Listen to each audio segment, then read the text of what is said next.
guys, just want to apologize in advance for this video. It was kind of last second, mainly because parts that I ordered for the Sport Track didn't come in today. So I didn't have a video to film, therefore I had to make this video. But either way, I just want to apologize in advance for not only that, but I am sick. Obviously, as you guys can kind of hear, seem to have caught a cold or something like that, because I've had this really violent cough all day. And yeah, and anyway guys, let's get on the video. Hope you guys enjoy. Hey guys, welcome back to another video, and today I'm going to be showing you guys the 5 cars I want in GTA 5. Now obviously I don't have any backing gameplay because my internet is freaking out this week. But yeah, so this list is going to be the 5 cars I want to see cloned into GTA 5. A lot of these already have newer models or have other cars based upon them a little bit.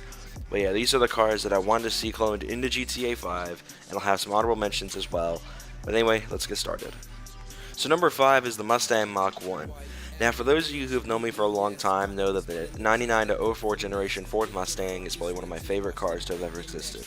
I've been a big Mustang fan since I was young, however my dad's purchase of his 2014 S197 V6 easily pushed me over the edge and made me want to get a Mustang more than ever. So my favorite generation of Mustang, like I said, is between the 99 to 04 and the S197. But if I had to pick a Mustang to go into GTA, the S197 already being immortalized to the Vapid Dominator, I'd pick the Mach 1. The Mach 1 uses the 4.6 liter 4-valve dual overhead cam version of the 4.6 modular V8 used in the Ford Crown Victoria, and the 2-valve variant, the single overhead cam, is used in the standard GT. The car puts out a lot more power than a standard GT. I can't remember the exact number off the top of my head, but it is by far one of the bigger collector items in the new Edge generation, besides the SVT Cobra line, which also uses the same 4-valve. What makes the Mach 1 a little bit different is some of the aesthetic stuff, including the shaker hood scoop that is, I think, kind of serves as an air intake.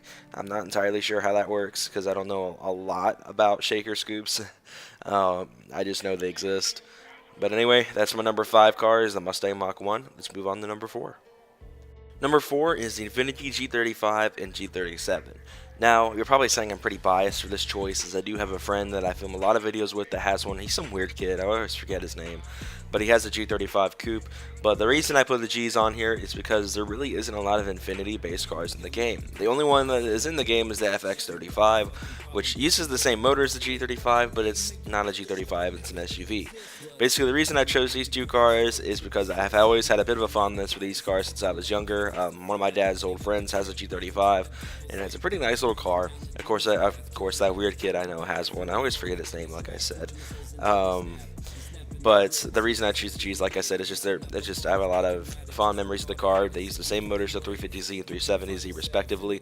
And I mean, they're great cars to start building. I mean, they're really popular, especially here in America, where they're built like crazy, obviously. This is that weird kid is shown. But anyway, that's my number 4. Let's move on to number 3. Number 3 is the Nissan 240SX. Now this picture obviously shows the S13 and S14 variants. The reason I put the 240s above the G35 and G37 and above the Mach 1 is because they're probably one of the most modified cars out there. You can see them for basically any sort of purpose, whether it be track, autocross, drift, drag. It doesn't matter. The car is very, very versatile and is very easy to modify. And there are so many different ways you can modify the cars. It would be by engine swaps, suspension conversions, brake conversions, and interior modifications. I mean, there's literally so much you can do to a 240. Easily one of the best cars ever made by Nissan, and it sucks that they're somewhat harder to find now. They're getting expensive, because I know so many people, including myself, that would immediately buy one if they had the opportunity to, as the cars, like I said, are just really awesome to modify, and they're well loved in the car community. The only problem is finding one that has been left alone all this time since they were new is a rarity, much like finding one with a crackless dash. If you have a crackless dash, you're kind of a 240 god in a sense. But the car came with a KA24DE here in America. Now in Europe, Europe and Japan, it went under 2 different names, the 180SX and the 200SX. It came with Nissan's SR20 DET 4-cylinder engine. Now, of course, I always say that some companies like to screw over the American market, much as Nissan did with the 240, putting the KA in it versus putting an SR. But I bet it's probably for money purposes, as they had the hard body over here, which also had the KA24 at the time. But anyway, that's my number 3, just due to sheer modability and how great the car is as a collector's item. Let's get on to number 2. Number 2 is the Toyota Supra, more specifically the Mark IV. The Mark IV Toyota Supra is probably one of the coolest cars ever made through Japan, and it's probably one of the big patriarchs of the JDM craze in the 90s, besides the resurgence of the Civic being a very popular platform, the 240SX, like I said, and other different little vehicles here and there. I would say the Skyline, but obviously in America we never got the Skyline. We basically, out of all the JDM icons, which were the Skyline, which in my opinion were the Skyline, the Supra, the 300Z, the 3000 GT, and the Evo and Impreza. The late 90s, we didn't get either of the Impreza WRX or the Evo here. I believe we got the WRX, but I don't believe we got any of the older STIs before the bug-eye generation. Correct me if I'm wrong on that one. But the only ones that we really got were that group. We never got the Evo 6 or 7 here. We never got the Skyline lineup, the R32s or the R33s or the R34s, and we got very little in terms of the high performance stuff.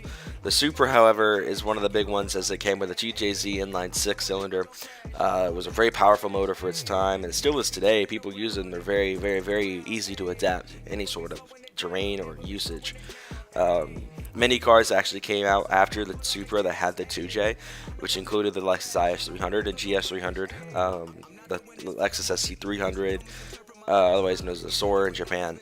But the main reason I choose this car is because it's just an iconic car from the 90s, which is probably one of my favorite time periods in history.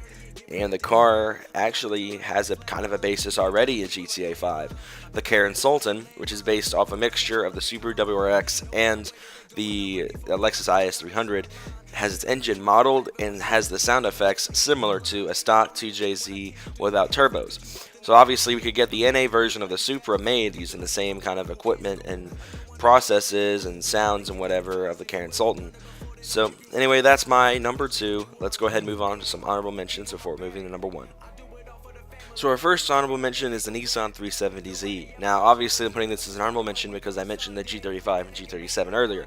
The reason the 370, though, is on the list either way, even though it's in the honorable mention category, is because of its engine choice. The VQ37 or VR37, I can't remember which one it is. I'm not a giant Nissan fanboy or anything, which could be debatable at times. The car makes quite a bit more power than its predecessor, the 350Z, which is a bit of an icon here in America, especially with like all sorts of little groups like Z1 Motorsports catering specifically to the Z cars, and Z Nationals. I actually have their little lanyard sitting right next to me when I'm filming this. But the 370Z is a pretty iconic car here in America as well. It uses a similar platform with the 350Z. However, it is a lot more expensive than a 350. It's very hard to find very many people, especially around my age, that have them. There's like a small group of them at the school I go to right now, the college I go to. That's really about the only place you'll see them. Is owned by a little bit of the older folk that have a bit more money than us 17, 18-year-olds. But they're great cars nonetheless, and definitely worth looking at if you have the money to get one. My second honorable mention is the Evo 6. Now, like I said a little while earlier with the Supra, we never got these in America. But playing games like Gran Turismo and Forza gave me some exposure to the car a little bit. In fact, one of my most used drag cars on Gran Turismo 6. If you've been watching my stuff for a long time on Gran Turismo 6, and I used to do videos on that, my primary drag car was an Evo 6 RS. And I used that car a lot. I still own it. I put probably close to 300 miles in game on that car, which is quite a lot when you only do drag racing with it. Like I said, I've been dragging the car for about 2 years in that game. But the Evo 6 is one of my favorite generations because I just absolutely love the styling of this generation of Evo. Besides that, the only other one I would consider from the newer Evos would be the Evo 4. The Evo 4 had a pretty nice bit of style, and the 5 and 6 were too similar, but I preferred the 6 over the 5, so that's why I picked the 6 over it.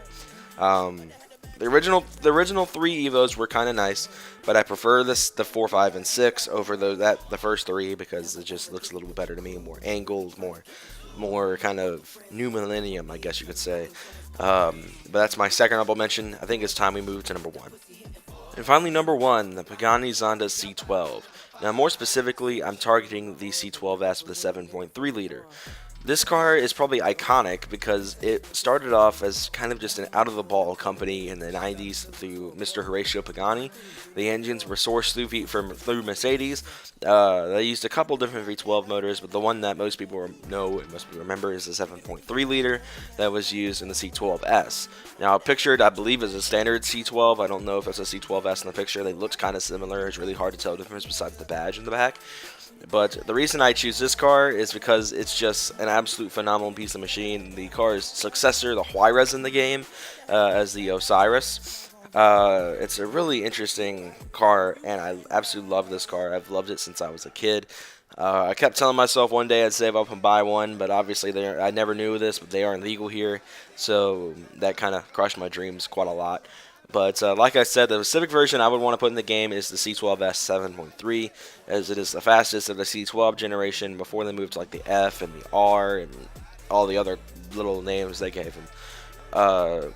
But part of it as well is that the car already has a slight basis in the game, much like the Supra does, with the Sultan being based on the IS 300, which has the same motor as the Supra. The C12 Zonda actually has a bit of a kind of rear end on the Pegassi Infernus. If you look at the rear end of a Pegassi Infernus, it very strikingly resembles a Zonda C12. Now, obviously, I don't have a picture of that, so I can't put it on screen, but that's kind of interesting to notice. And that was one thing I noticed when I got in the Infernus for the first time. I didn't know whether they were basing it more off the Murcielago, which is what the rest of the body lines kind of showed, or if it was based off the Zonda C12. But either way, it was a pretty cool car. But the reason, like I said, I would choose the Zonda is because it's just, one, it's fast. 7.3 liter V12 does not play around. The styling is beautiful in this car. There's successors in the game, and it already has a slight anchor in GTA 5. But that's my number one. And thank you guys again for watching this video. I know it was kind of just random, out of the blue, kind of unprofessional looking, without having any sort of backing gameplay. But like I said, I've been sick. My internet's not been cooperating very much, so it actually takes me about 2 hours to upload a video. And I've been sick, like I said. But anyway, guys, thank you guys again for watching. Hopefully, sooner or later, I'll have a new mod in for the Sport Track I've been waiting on for a little while. But anyway, guys, I'll see you guys next time. Take care, guys. We don't want drama, we just want commas. My team tryna eat, I'm thinking Piniana. Love or hate me, all that shit just made me stronger. We the new school, it's the alma mater. We don't want drama, we don't want drama. We just want the commas, we just want the commas.